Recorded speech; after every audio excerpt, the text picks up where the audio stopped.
Hello friends, मैं रजत खरे। आज के सेशन में हम बात करेंगे फैक्ट ऑफ द लाइफ, जीवन के तथ्य। First competition. हम इस दुनिया में जैसे भी आते हैं उस दिन से हमारा कंपटीशन स्टार्ट हो जाता है। कंपटीशन मीन्स हमें हर चीज को फेस करना पड़ता है और हर लाइफ में स्ट्रगल्स हमें फेस करनी पड़ती है, तब जाके हम किसी भी चीज में सक्सेस हो पाते हैं या किसी भी चीज से ओवरकम हो पाते हैं।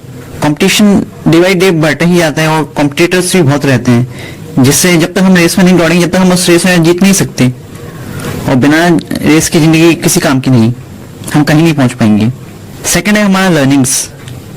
लर्निंग का कॉन्सेप्ट भी हमारे लाइफ के साथ स्टार्ट हो जाता है और इस कॉन्सेप्ट में हम डे बाई डे नई चीजें सीखते हैं जहां से हमें जो मिले, और लर्निंग्स पर ही हम अपनी सक्सेस और कामयाबी कहानी रचते हैं, क्योंकि कंपटीशन बहुत है। जिसके पास जितनी लर्निंग होगी वो उसको उतना ही यूज कर पाएगा। Third, knowledge. Knowledge is a learning of experiences. Knowledge एक लर्निंग का कलेक्शन है जिसमें हमारे पास डिफरेंट एक्सपीरियंस हो जाते हैं। लर्निंग्स वो चीज होती है जो कि हम रटते हैं या याद करते हैं, बट नॉलेज वो स्किल्स होती हैं जो हमें एक्सपीरियंस करके आई हैं और जो हमारे साथ लाइफ टाइम रहने वाली है, उसको हम कहते हैं knowledge. Knowledge is the best teacher of our life, as in the experience जैसे। फोर्थ आता है हमारा स्किल। स्किल्स हर पर्सन में यूनिक स्किल्स रहती हैं और यूनिक वर्क में वो हर टाइप से डिफरेंटली एबल्ड रहता है और उस एबिलिटी की वजह से वो उस वर्क में सक्सेस और उस वर्क में बहुत बेटर इंप्रूवमेंट रहती है उसकी, और उस चीजें वो आगे बढ़ पाता है। फोर्थ है improvement. To beat our self. हमें कंपटीशन किसी और से नहीं करना है, हमें कंपटीशन सिर्फ अपने आप से करना है ताकि हम खुद को हरा सकें, दूसरों को नहीं। जब हम खुद को हरा देंगे तभी हम कामयाब हो सकते हैं। जब तक हम खुद को नहीं हराएंगे, जब तक हम कुछ खुद नया नहीं सीखेंगे, जब तक हम कैसे इंप्रूवमेंट और प्रोग्रेस की तरफ बढ़ेंगे। फिफ्थ है हमारा हार्डवर्क। हार्डवर्क वैसे तो एक क्वालिटी है लीवर्स की और वीक पर्सन की, क्योंकि हार्डवर्क सिर्फ काम आपसे करा सकता है, आप काम ही कर सकते हैं उसमें, वो काम में कितना भी टाइम लग सकता है और बिना किसी टारगेट के पसीना बहाने से कोई मतलब नहीं है। आपके पास एक टारगेट होना चाहिए। जब तक आपके पास टारगेट नहीं है तो आप हार्ड वर्क कर रहे हैं, और टारगेट जब आपके पास हो जाता है तब हम उससे बोलते हैं स्मार्ट वर्क। हम एक टारगेट के लिए वर्क कर रहे हैं तो स्मार्ट वर्क के कैटेगरी में आ जाता है, और स्मार्ट वर्क करने वाले ही ओनर बन पाते हैं, स्मार्ट वर्क करने वाले ही मालिक बन पाते हैं। सेवेंथ है हमारा एग्जामिनेशन। एग्जामिनेशन हमें हर स्टेज पे मिलती है, स्कूल, कॉलेज और इनके बाद भी, क्योंकि विदाउट एग्जामिनेशन के हमें पता नहीं चलता हम किस लेवल पे हैं, हम किस पोजीशन पे हैं।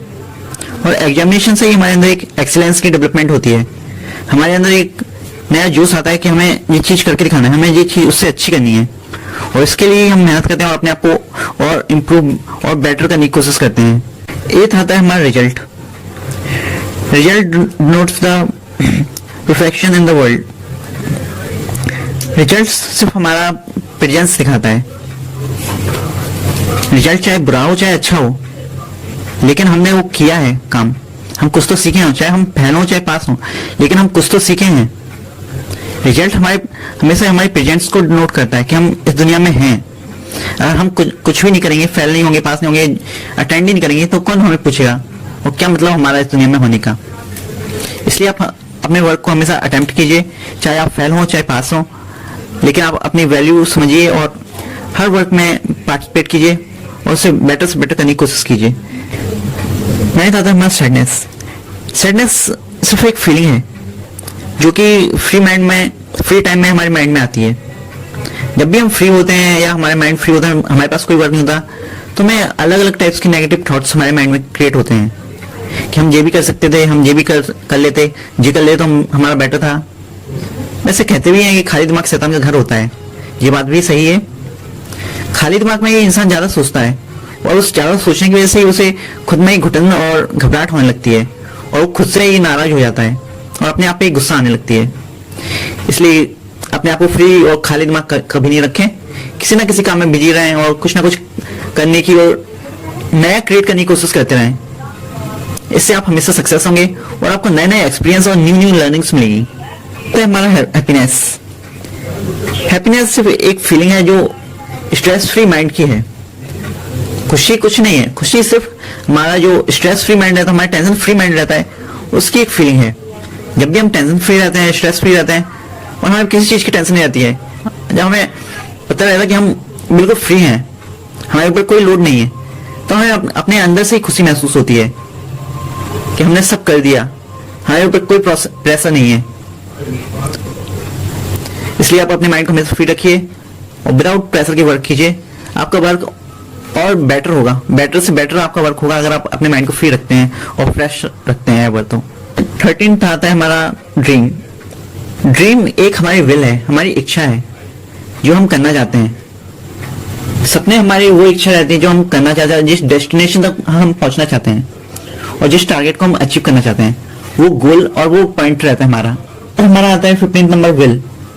Will is a power to develop our potential energy.